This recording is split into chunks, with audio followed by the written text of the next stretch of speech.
예, 성경을 기록하는 이 표현법에 있어서 동의적 평행법이라는 것이 있습니다. 이것은 같은 내용을 대꾸로서 반복하는 겁니다. 여기 지금 4절과 5절, 6절을 3번 연속 동의적 평행법으로 같은 말을 반복하고 있습니다. 왜냐하면 이제 삼위일체 하나님을 각 위격마다 한 번씩 얘기하려니까 그렇습니다. 4절을 보니까 은사는 여러 가지나 성령은 같고, 다음 절을 보니까 직분은 여러 가지나 주는 같으며, 또 다음 절 사역은 여러 가지나 하나님은 같으니, 이렇게 말합니다. 어떻습니까? 동의적 표현법이 이제 히브리인들의 표현법인데요. 사도 바울이 지금 표현한 것 아닙니까? 그러니까 같은 말을 3번 반복했습니다. 그러니까 이제 무슨 뜻이 되는 것입니까? 여기 이제 은사와 직분과 사역은 여러 가지가 있습니다. 당연하죠. 그러나 성삼위 하나님은 한 분이시라는 뜻입니다. 그래서 이제 여기서 다루는 것이 은사들, 직분들, 사역들입니다. 우리가 이 말만 들어도 여러 가지가 있음을 알 수 있습니다. 자, 7절에서는 이것을 두고 각 사람에게 성령을 나타내셨다고 합니다. 생각해 보십시오. 이 자리에서도 각 사람에게 필요와 상황에 따라서 하나님께서 은사와 직분과 사역을 나눠서 감당하도록 하셨습니다. 그래서 이제 제가 일전에 담임 목사를 은사라고까지 느낀다고 말씀드렸는데요. 자, 여기 직분이 여러 가지라고 말하지 않습니까? 그러나 한 성령께서 나타내신 것이다 말씀합니다. 그러니까 그렇게 느끼는 것도 당연하다, 이렇게 생각이 됩니다. 그리스도의 몸을 이루는 교회 안에 수많은 지체들이 있습니다. 그런데 하나님께서는 저마다 각 사람의 특별한 형편과 또 각 사람의 고유한 특성에 따라서 하나님께서는 성령으로 이렇게 나타내시기를 각양각색의 은사와 직분과 사역을 행하게 하심을 알 수 있습니다. 그렇기 때문에 우리가 이제 고린도전서 12장에 은사가 몇 가지가 나와 있고 14장에 무슨 은사들이 또 어떻게 나와 있다는 이런 것들은 대표적인 은사들에 대한 설명이지 그것이 전부를 다 망라하고 포괄하지는 않겠구나 하는 것을 깨닫게 됩니다. 그래서 실제로 따져보면은 사람들의 형편은 다 다르니까 사람들의 수만큼, 믿는 사람들의 수만큼, 이 자리에 있는 사람들의 수만큼 각양각색의 은사와 직분과 사역이 있다는 것을 알게 됩니다. 그렇기 때문에 우리가 만일 은사를 설명하고자 한다면 고충과 어려움이 있을 수밖에 없습니다. 똑같은 은사라도 사람에 따라서 그 형편과 구체적인 적용되는 사항이 다르다고밖에 우리는 생각할 수 없기 때문에 그렇습니다. 그러니까 은사와 직분과 사역은 엄청나게 다양하다, 이렇게 정리하게 됩니다. 그래서 두서너 가지로 일반화해서 종합적으로 말하는 것이, 그렇게 간단하게 말하는 것이 쉽지는 않다는 겁니다. 응용해서 적용하고 해석해야 할 필요성이 있습니다. 자, 그래서 이제 8절부터 간단하게 살펴보려고 합니다. 지혜의 말씀의 은사가 있겠다고 합니다. 상황과 형편에 따라서 적절한 설명이 가능한 은사이지 않겠습니까? 자, 그래서 우리가 성경에서 찾아본다면 예수님에게서 찾아볼 수 있으리라 생각합니다. 예수님께서는 갈릴리 해변에서 배를 대고 말씀을 많이 전하셨죠. 자, 상상의 나래를 펴서 갈릴리 해변에 이제 수많은 가버나움 사람들이 몰려들었습니다. 베드로에게 청해서 배를 빌려달라고 해가지고 배를 대고서 이제 말씀을 하십니다. 주님께서는 천국 비유를 베푸십니다. 그래서 가장 먼저 베푸시는 비유 중에 하나가 씨 뿌리는 비유지 않습니까? 저 언덕을 보니까 갈릴리 해변에 한 농부가 씨를 뿌리고 있습니다. 그래서 주님께서 이제 설명하시는 겁니다.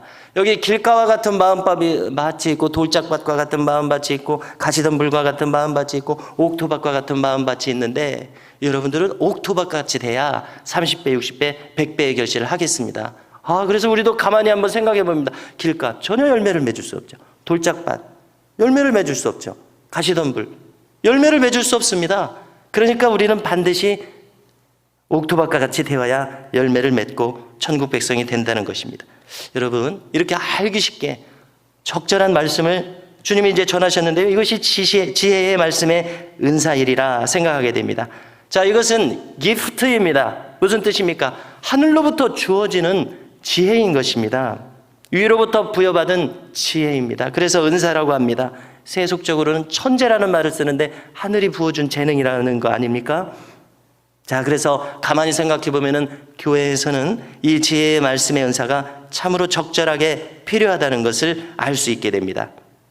그래서 이 지혜의 말씀의 은사가 나타나기 위해서는 그것을 전하는 사람의 인생 전체의 경험과 성경의 지식과 또 말씀을 적용한 경험과 계시적인 은총이 어우러져야 함을 우리가 알게 됩니다. 당연합니다. 그리고 이 보배로운 은사가 주어지는 목적은 단 하나입니다. 성도를 유익하게 해서 성도를 세우고 하나님께 그 성도와 교회가 영광을 돌리도록 하기 위한 것입니다. 즉 우리를 유익하게 하기 위해서 주시는 은사임을 알 수 있습니다. 자, 다음으로는 이 지식의 말씀의 은사가 있습니다. 이것의 이 적절한 예시는 신유나 상담 및 축사 사역 때에 나타남을 우리가 알 수 있습니다. 그러니까 우리가 오해할 수 있는 것은 지식의 말씀의 은사는 그렇구나, 수많은 책을 읽고 수많은 경험을 해서 지식을 많이 가지고 있어가지고 무엇인가를 하는 것이 지식의 말씀의 은사이겠거니, 이렇게 우리가 생각하기 쉽죠? 그러나 그렇지 않습니다. 지식의 말씀의 은사는 특별한 상황에서 특별한 정보가 나에게 와서 하나님의 일을 하도록 하는 것입니다. 자, 그럼 가령 한번 설명을 해본다면요, 예를 들어서 이 지식의 말씀의 은사라고 하지 않습니까? 은사, 모두에게 있는 것이 아닙니다. 그 은사가 열린 사람에게 임하는 특별한 은사임을 알 수 있습니다. 그러면 이제 신유를 위한 지식의 말씀의 은사가 있다고 가정하고 한번 설명을 해보면요, 신유 사역을 위해서 구체적인 정보가 그에게 주어지는 것입니다. 그러면 그는 그 지식의 말씀을 믿음으로 취하는 것입니다. 왜냐하면 이것은 기적적인 것이기 때문에 그렇습니다. 구체적인 정보가 그에게 주어져서 그가 그것을 믿음으로 취하고 또 믿음으로 선포하는 것입니다.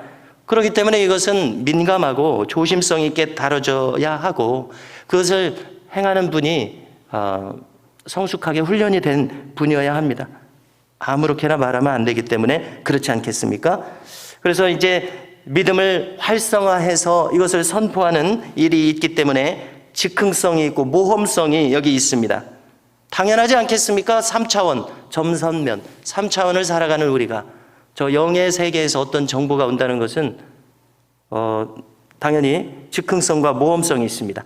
가령 여기 이 안에 특정 부위에 암 환자가 있습니다. 예를 들어서 췌장암 환자가 있습니다. 그에게 오늘 이 시점에서 췌장암의 치료에 대한 강력한 감동이 이 은사자에게 임합니다. 그의 내리에 췌장암을 치유하시리라는 강력한 감동이 임합니다.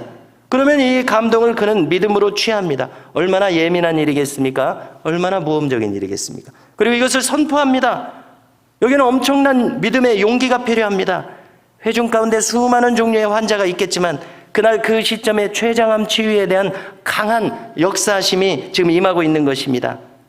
그래서 이것이 바로 췌장암에 대해서 신유가 일어나기 위한 지식의 말씀의 은사인 겁니다. 자, 이것이 은사인 점은 아무에게나 임하지 않고 또 믿음의 활성화가 필요한 겁니다. 자, 우리가 어제 새벽에도 잠시 나눴었습니다마는 이 은사적인 것이 나타나기 위해서는 믿음으로 행하는 것이 필요합니다. 자, 간단하게 예를 든다면은 베드로가 이제 무리를 걷고자 하는 내적 충동이 강하게 일어났습니다. 그러면 어떻게 해야 무리 위를 걸을 수 있습니까? 한 걸음을 내딛기 시작해야 무리를 걸을 수 있습니다. 그 감동을 자기 속에만 가지고 있으면 아무 일도 일어나지 않습니다. 한 걸음을 내디뎌야 합니다. 마찬가지입니다. 췌장암에 대한 지식의 말씀이 임했을 때 아유 부끄러워서 어떡하나, 아무 일도 일어나지 않습니다. 엄청난 용기로 믿음으로 베드로처럼 선포해야 하는 것입니다. 그러면 주께서 일하실 접촉점이 생깁니다. 성령께서 일하시는 것은 성령께서 하실 일입니다. 나의 일은 믿음으로 선포하는 것입니다. 이와 같은 것이 지식의 말씀의 은사입니다. 자, 예를 들어서 수가성 우물가에서 주님은 한 여인과 말씀을 나누고 계셨습니다. 주님은 상담 중에 이 여성의 남편이 여럿이 있었구나, 지금 함께 사는 자도 이 여성의 남편이 아니구나 하는 이 내용이 주님에게 임한 것입니다. 그러면 주님께서는 그것을 믿음으로 선포하신 것입니다. 그러면 그 여성이 그 이야기를 듣고 이것은 자기밖에 알지 못하는 것인데 주님께서 그것을 말씀하시는 것을 통해서 이것은 하나님께서 무엇인가 이 선지자를 통해서 무엇인가를 하시는구나 하고 주님께 대한 전적인 신뢰를 가지게 됩니다. 그래서 그 여성의 마음이 순식간에 열리게 됩니다. 엄청나게 닫혀있던 그 마음이 열리면서 주님을 신뢰하게 됩니다. 그래서 하나님의 역사를 부인할 수 없는 상황을 맞이하게 됩니다. 그리고 심지어 주님을 그리스도라고 믿기까지 됩니다. 이것이 지식의 말씀의 은사입니다. 쉽게 말해서 특정한 정보에 대한 감동이 그 은사자에게 임하는 것입니다. 이것은 추측이나 추리, 머릿속에서 지어낸 것이 아닙니다. 은사적으로 그 순간 초자연적으로 주어지는 것입니다. 자, 그렇기 때문에 그 방면의 은사가 열린 사람에게야 혹은 특별하게 그 시점에 사역자에게 필요해서 주어질 경우에야 이것이 이루어지는 것입니다. 어떻습니까? 신비로운 일입니다. 평범한 우리에게는 거리감이 느껴질 수밖에 없고 깜짝 놀랄 수밖에 없는 은사인 것입니다. 그러니까 거부감이 느껴지는 것도 당연하죠. 이해가 될 만합니다. 자, 이제 9절을 보면은 은사로서의 믿음을 거론합니다. 자, 우리가 예수님을 믿고 구원을 받는 구원의 방편, 구원의 도구로서의 은사는 우리 모두에게 필요합니다. 그러나 여기에서는 은사로서의 믿음을 거론합니다. 종류가 다르다는 얘기입니다. 자, 예를 들겠습니다. 가령 담임 목회자인 저에게 올해 200명 이상을 전도할 수 있으리라는 강력한 믿음이 임합니다. 자, 이것이 은사인 것은 자기 머릿속에서 지금 꾸며내거나 추리해서 지어낸 생각이 아닙니다. 강력한 믿음으로 임하는 것입니다. 지금 예를 드는 것입니다. 자, 그러면 나 자신의 외부에서 믿음으로써 온 것입니다. 그런데 이 감동에 크게 사로잡혀서 온 교회에 이것을 믿음으로 엄청난 용기를 가지고 선포합니다. 올해 우리는 200명의 신자들을 얻게 될 것입니다. 자, 이때 앉아 계신 회중 안에서는 이 믿음의 은사가 임하지 않은 상태입니다. 의심과 회의가 가득 찰 수가 있습니다. 그러나 선포하는 사람은 그 믿음에 강하게 사로잡힌 나머지 큰 확신 가운데서 이것을 선포합니다. 선포했기 때문에 이것을 성취하기 위해서 불철주야 기도하면서 그것의 성취를 위해서 달려갑니다. 하나님께서 주신 것이니까 믿음을 가지고 마치 생명을 걸듯이 달려갑니다. 마침내 그것의 연말에 성취를 이룹니다.